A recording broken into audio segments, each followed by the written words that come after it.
ஓம் நம சிவாய. உறவுகள் அனைவருக்கும் அன்பு வணக்கம். எல்லோரும் நலமாக இருக்கிறது நினைக்கின்றேன்.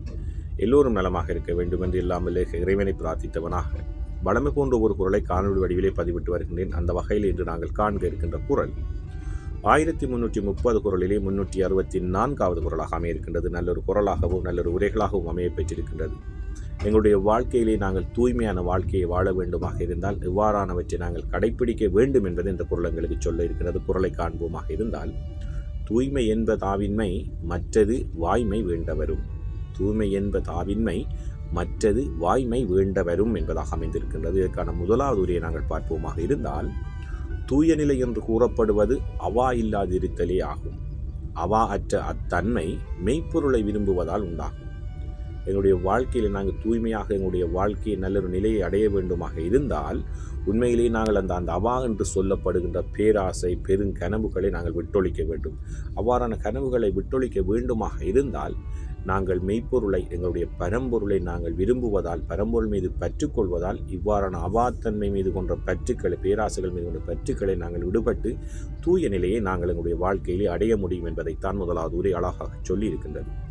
அதே போன்றுதான் தூய்மை என்பதாவின்மை மற்றது வாய்மை வேண்டவரும் என்ற குரலுக்காக கலைஞர் அவர்கள் சற்று வித்தியாசமான உரையை தந்திருக்கின்றார்கள். அதை பார்ப்போமாக இருந்தால், தூய்மை என்பது பேராசையற்ற தன்மையாகும். அத்தூய்மை வாய்மை நாடுவோர்க்கே வாய்க்கும் என்பதாக அமைந்திருக்கின்றது. அதாவது தூய்மை என்பது பேராசையற்ற தன்மையாகும். அத்தூய்மை வாய்மை நாடுவோர்க்கே உண்டாகும், அதாவது வாய்க்கும் என்பதாக அமைந்திருக்கின்றது. அது நாங்கள் தூய்மையான வாழ்க்கையை நாங்கள் வாழ வேண்டுமாக இருந்தால் பேராசையற்றவர்களாக நாங்கள் வாழ வேண்டும். அப்போது எங்களுடைய வாய்மையிலே ஒரு சுத்தம் இருக்க வேண்டும், நேர்மை இருக்க வேண்டும். பேராசை கொள்ளார்களாக நாங்கள் இருப்போமாக இருந்தால் எங்களுக்கு அந்த தூய்மையான வாழ்க்கை கிடைக்கும் என்பதாகத்தான் கலைஞருடைய உரை அமைந்திருக்கின்றது. அதே போன்றுதான் தூய்மை என்பதாவின்மை மற்றது வாய்மை வேண்டவரும் என்ற குரலுக்காக சாலமன் பாப்பை அவர்கள் அழகான ஒரு உரையை தந்திருக்கிறார்கள். அதை பார்ப்போமாக இருந்தால், மன தூய்மை என்பது ஆசை இல்லாமல் இருப்பதே. ஆசை இல்லாமல் இருப்பதே மெய்ப்பொருளை விரும்புவதால் உண்டாகும்.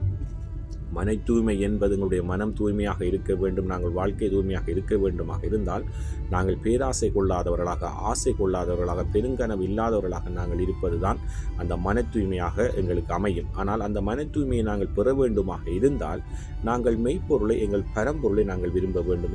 இறைவனை நாங்கள் பற்றுக்கொள்வதால் இவ்வாறான பேராசைகள் மீது கொண்ட பற்றுக்கள் எல்லாம் களைந்து நாங்கள் மன தூய்மை உள்ளவர்களாக, ஒரு தூய நிலை உடையவர்களாக எங்களுடைய வாழ்க்கையை நாங்கள் வாழ முடியும் என்பதைத்தான் இன்றைய குரலுக்கான உரைகள் அனைத்தும் சொல்லியிருக்கின்றது. அதே போன்றுதான் சாலமன் பாப்பனுடைய உரையும் அழகாக சொல்லியிருக்கின்றது.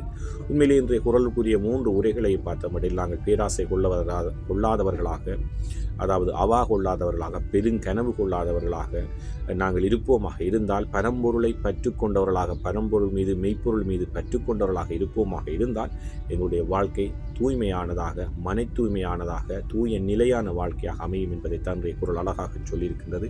நல்லொரு குரலாக அமைந்திருக்கிறது. நாங்களும் பேராசை கொள்ளாதவர்களாக, மெய்ப்பொருள் மீது பற்றுக்கொண்டவர்களாக இருப்போம். எங்களுடைய வாழ்க்கை இனிதாக அமையும் என்பதில் எந்தவித ஐயமும் இல்லை. நல்லொரு குரலாக அமைந்திருக்கின்றது. தூய்மை என்பதாவின்மை மற்றது வாய்மை வேண்டவரும்.